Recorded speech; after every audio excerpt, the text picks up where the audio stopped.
The Bible is filled with unnamed characters who teach us lessons we'll never forget. For example, the servants at the marriage in Cana, where Jesus turned water into wine. We all know that they teach us the powerful lesson of obeying whatever God says, regardless of how illogical it may seem sometimes. But those servants taught me something else.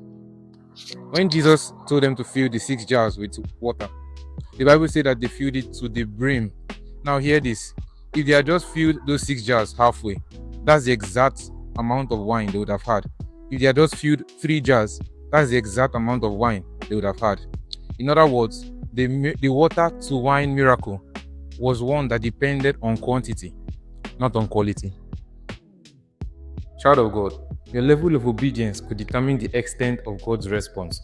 When you only obey partially, you're not just limiting the move of God, you're also cheating and shortchanging yourself. And I know the Bible tells us to allow ourselves to be cheated, but it's not this type it was talking about. The Bible tells us to cast our burdens on God. The Bible also tells us to bear the burdens of others. Now, if you obey this instruction, but neglect this one, how God relates with you can't be compared to how He relates with someone who keeps both of them. There are times during my devotion when I'm done and I want to stand up to leave, but God tells me, wait, stay some more.